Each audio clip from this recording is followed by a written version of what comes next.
Hello mga ka-dears in Canada, good morning sa inyo. 5 o'clock na nga pala ng umaga dito sa amin sa Canada, dito sa Calgary. At grabe, tapos na naman palang isang weekend. At Monday ngayon, panibagong start na naman ng week. At ito nga, kagigising lang natin. At papunta tayo ngayon sa ating kitchen para mag-prepare ng baon natin at magtimpla ng kape.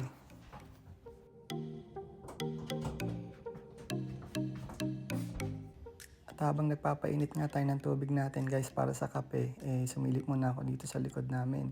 Madilim pa pala. Nag-adjust na nga pala kami ng oras dito sa Canada. Humaba ang gabi at umikli naman ang araw. At pagsilip ko nga sa kalendaryo natin, napansin ko 2 weeks na lang, December na. At ilang weeks na lang din, magpapasko na. Grabe dito sa Canada guys, pag sobrang busy ka, hindi mo mamalayan. Ang bilis lumipas ng isang taon.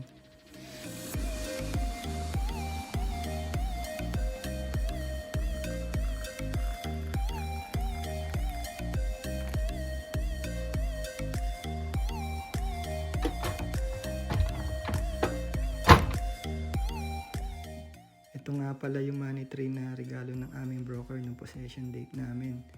Ito yung favorite spot ko tuwing umaga habang umiinom ng kape. Gustong gusto kong pinagmamasdan yung mga dahon niya. Kaya lang ngayon medyo nakakalungkot kasi naglalagas-lagas siya. Siguro dahil malamig na ang panahon kaya nagkakaganon. Pero wag naman sana siyang makalbo. At kanina nga guys, pagsilip ko sa kalendaryo natin, yun nga 2 weeks na lang, December na pala.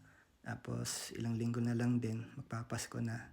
Naisip po sigurado ko marami tayong mga kababayan na andito sa Canada ang mga naka-schedule umuwi ng Pilipinas para mag-celebrate kasama ang pamilya nila ng Pasko at Bagong Taon. Ang sarap siguro sa pakiramdam na after how many years ng pag-i-stay mo dito sa Canada, uuwi ka ng Pilipinas. Tapos December pa, Pasko at New Year pa yung dadatnan mo.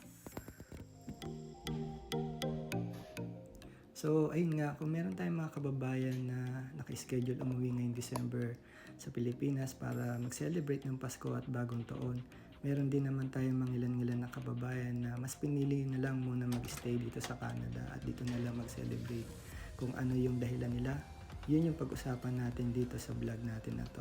Kaya tara guys, samahan nyo ako at pag-usapan natin habang nagdadrive ako papasok sa trabaho.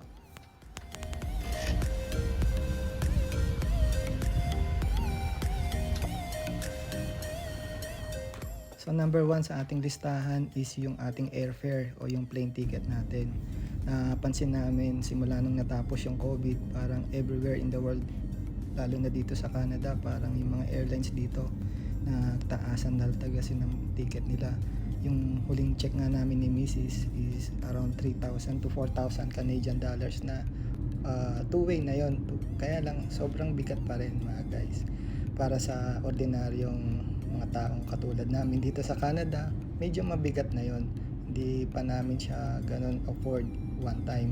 Kailangan mo talaga siyang pag-ipunan at pag-isipang mabuti. Number 2 on the list mga guys is yung number of leaves namin. Para na rin sa ipaalam sa nakakarami, dito kasi sa Canada, limited lang kami sa 2 weeks leave. Depende yon sa years of service mo sa company. Pagka 1 to 2 years, meron kang talagang 2 weeks na leave. Pag naka 3 years ka naman, madadagdagan ng another week. So, just imagine guys kung meron kang ticket na nagkahalaga ng 3,000 to 4,000 Canadian dollars, tapos meron ka lang 2 weeks para i-spend mo sa Pilipinas, parang hindi siya sulit, hindi siya worth it.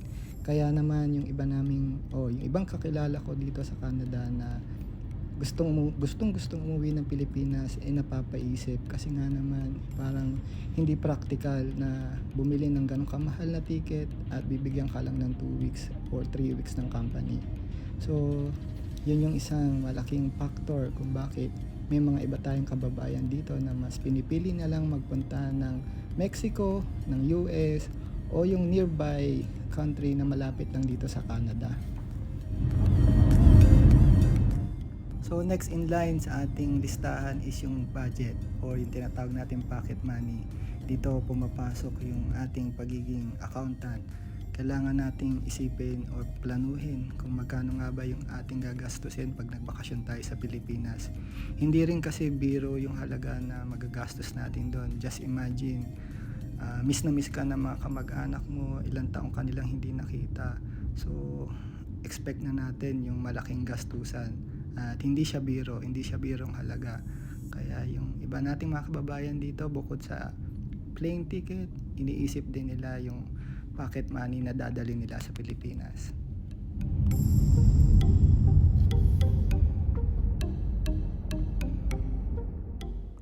Number 4 sa aming listahan o sa aking listahan guys is yung sari-saring mga maiiwanan naming gastos dito sa Canada habang kami nagbabakasyon sa Pilipinas.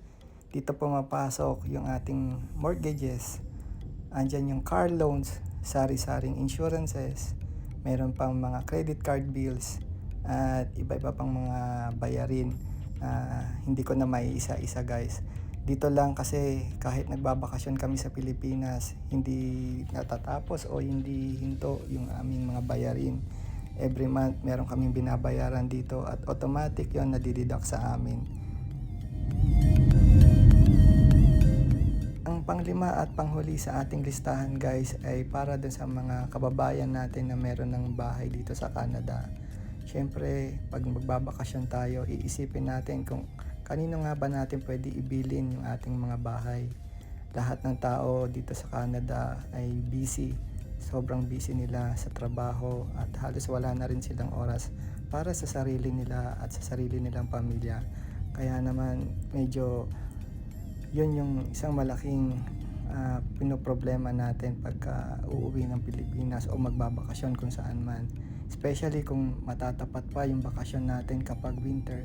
Kasi pag winter dito, hindi pwedeng hindi gagana yung ating mga heating system sa loob ng bahay.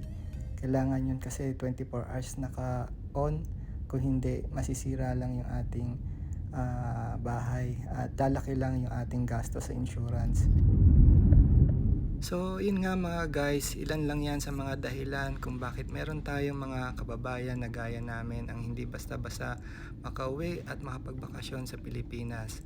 At dito ko na lang tatapusin yung ating vlog para sa araw na to. At maraming salamat sa pagsuporta ng aming channel at panonood ng aming mga videos. Meron lang po sana kaming konting pakiusap na sana paki-like, share, and subscribe sa ating channel para naman ma-inspire o ma-inspire pa kami gumawa ng mga videos na kagaya nito. So, para sa inyo mga guys, God bless and see you to our next vlog.